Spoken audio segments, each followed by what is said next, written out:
Selamat pagi teman-teman dan sahabat hidroponik. Di pagi hari ini saya lagi ada di kebun perkotaan Denpasar, di atas dak rumah seluas kurang lebih 7 kali 6 meter di kebun rakit apung saya sendiri.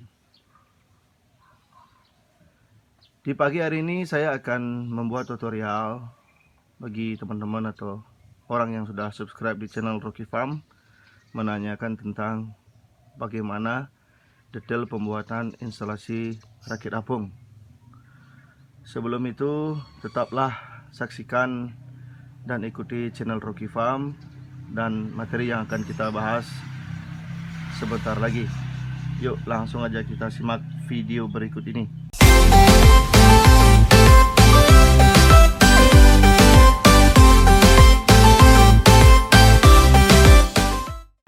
Baik, teman-teman, kita langsung aja cross check bagaimana sih perakitan instalasi rakit apung yang diminta oleh teman-teman subscriber di channel Rocky Farm. Jadi yang pertama, di kebun dak atas rumah saya ini rakit apungnya nggak terlalu besar dan lebar. Jadi ini saya buat sebagai miniatur yang sudah berumur kurang lebih 4-5 tahun. Ini masih saya tanami dengan tanaman selada merah, selada endif, terus ada daun yumogi dan beberapa red sorrel, dan juga ada pembenihan di sana. Instalasi yang saya akan kosongkan termasuk ini. Jadi yang pertama, teman-teman perlu ketahui tinggi dari instalasi rakit apung ini saya buat sepinggang badan saya. Ini kurang lebih ukurannya 90 cm sampai atas ya. Ini 90 cm, bisa dilihat luasnya. Jadi saya menggunakan di sini holo 44, ketebalan 0,75. Saya menggunakan selas. Bisa juga bahannya diganti menggunakan baja ringan, jadi nggak perlu ngelas, tapi ukurannya tetap sama, bisa saja. Nanti tergantung teman-teman memilih bahan yang lebih efisien yang mana. Kalau masalah kekuatan, pastilah kekuatannya lebih ke holo 44 ini. Jadi galvanis 44. Jadi penggunaan bahannya sedikit, kekuatannya lebih kuat, tetapi kita harus menggunakan mesin las untuk merakitnya. Kalau di baja ringan perbandingannya kita nggak mengelas, tapi bahannya lebih banyak karena bahannya lebih lentur. Jadi ini ketinggian ini kurang lebih 90 cm. Ini lebar rakit apung 120 cm kali 5 meter. Bisa dilihat saya menggunakan kakinya 1, 2, 3, 4, 5. Jadi 5 meter saya bagi 5. Jadi ini kurang lebih 1 meter. 1 meter antar kaki ya. Jarak antar kaki ini 1 meter. Terus di sini ada kuda-kudanya. Terus ada 1 stud, sana 1 stud. Saya kasih bawahnya pemegang kaki 1 stud. Jadi kita buat kuda-kuda 5 biji. Terus ada pipa oso sepanjang 5 meter di sini. Sepanjang 5 meter juga. Beginilah perakitan yang pertama kita buat adalah pipa oso panjang dengan nyiku persis membuat kotak ya, dengan lebar dalamnya 120 cm. Jadi ini lebar dalamnya 120 cm, belum dipotong multiplex ya, belum dipotong multiplex. Jadi multiplex ini kurang lebih 11-12 mili ya ketebalannya. Jadi saya sarankan pakai yang 12 mili karena rangkanya jarang kalau pakai holo 44. Terus setelah itu terangkai terlas semua kaki-kakinya, rangkanya terlas, kita potong pinggirannya membuat tinggi.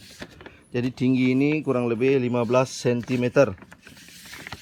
Bisa dilihat ini 15 cm keliling ya. Jadi multiplexnya nanti juga akan kita potong 15 cm. Ini menggunakan 2 multiplex dengan lebar 2 meter 22 atau 42 kayaknya tripleknya, nanti kan akan terpotong 20 cm. Bisa dipakai di sini. Ini 20 cm bisa dipakai di sini, terus dipotong lagi, dibersihin lagi biar dapat 15 cm. Kenapa ketinggian airnya 15 cm? Karena posisi saya ini ada di dataran rendah. Jadi saya perlu debit air yang sedikit banyak agar tidak terjadi pemanasan dalam air. Terlalu hangat airnya jadi oksigen nggak bisa di-solve. Jadi nanti problemnya oksigen kekurangan, akarnya akan menjadi coklat dan busuk. Makanya 15 cm nanti styrofoamnya. Styrofoamnya ini kita pakai yang 2,5 cm atau yang 3 cm maksimal. Jadi sisa airnya kurang lebih 12 cm keliling. Jadi dalam satu bak rakit apung 120 cm kali 5 meter akan tersisa kurang lebih 2 kubik air yang tersisa. Jadi perakitannya sangat sederhana, kakinya 90 cm. Terus ini kurang lebih perkiraan saja nanti ya. Kurang lebih perkiraan saja. Terus kita buat panjangnya ini. Bawahnya kuda-kudanya juga selebar 125 cm karena akan dipotong 2,5 cm pipanya. Agar dapat, pokoknya kita mencari diameter dalamnya ini 120 cm agar tepat dengan styrofoam. Tepat dengan styrofoam, tepat dengan tripleknya biar nggak terlalu banyak motong, teman-teman. Jadi beginilah rincian pembuatan instalasi rakit apung menggunakan holo 44 dan juga bisa diaplikasikan ke baja ringan. Ya, setelah ini kelar, barulah kita bisa menggunakan plastik UV. Jadi mungkin saya rekomen menggunakan plastik UV karena ini lebih tahan daripada terpal. Di sini juga saya udah uji coba menggunakan terpal Troposon A12, jadi mereka lebih rusak cepat daripada plastik UV atau plastik tebal. Ini baru terpalnya ini juga udah rusak, baru pasang, tapi plastik ini juga masih kuat. Baiklah teman-teman dan sahabat hidroponik, setelah instalasi jadi, barulah kita menskema pengisian air baku. Ayo tetap teman-teman ikuti, kita akan bahas selagi kedepannya lagi. Sebentar lagi kita akan bahas mendalam lagi tentang instalasi rakit apung. Baik teman-teman dan sahabat hidroponik, mari kita lanjutkan lagi pembahasan tentang instalasi rakit apung, bagaimana perangkaian sampai penanaman. Jadi untuk pompa kita menggunakan pompa Edman yang 203 Edman-nya, seri 2 ya, bukan 1. Jadi 203 itu cukup untuk flow oksigennya. Terus setelah kita pengisian air, melakukan penyemaian, barulah kita melakukan penanaman. Sebelum penanaman kita memastikan bahwa air baku kita itu bagus dari segi pH dan ppm-nya.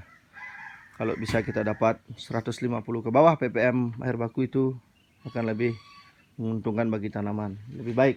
Dan pH-nya di antara 6 sampai 6,5. Jangan lebih rendah, jangan lebih tinggi. Karena itu yang dibutuhkan oleh tanaman sesuai dengan kebutuhan mereka. Terus styrofoam kita bisa potong sesuai dengan keinginan kita. Saya bisa potong 1 meter kali 120. Saya bisa potong 50 cm.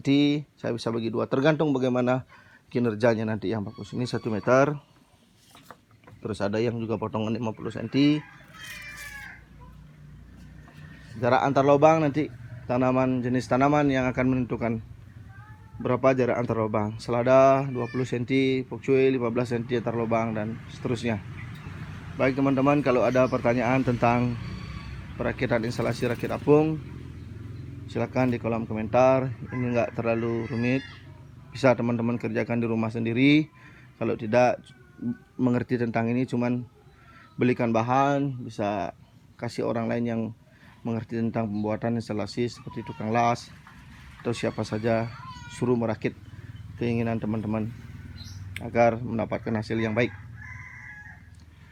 Oke teman-teman, sebelum saya akhiri penjelasan ini, terima kasih bagi subscriber dan penonton setia Rocky Farm. Terima kasih tetap mengikuti channel kami. Jangan lupa share sebanyak-banyaknya, subscribe juga dan di like agar saya juga bisa selalu buat konten untuk menginspirasi teman-teman para petani muda milenial, para petani muda Indonesia dimanapun Anda berada. Dan tujuan kami hanyalah untuk memberikan wawasan dan ilmu yang kami miliki Kita tetap belajar sama-sama. Berikanlah komentar Anda apabila kami melakukan kekeliruan. Kami akan cepat memperbaikinya atau berubah. Karena nggak ada yang sempurna, semua belajar. Baik, terima kasih. Sampai jumpa lagi di video berikutnya. Video-video yang menarik dan bermanfaat bagi teman-teman pencinta hidroponik. Selamat pagi, sampai jumpa lagi. Bye-bye.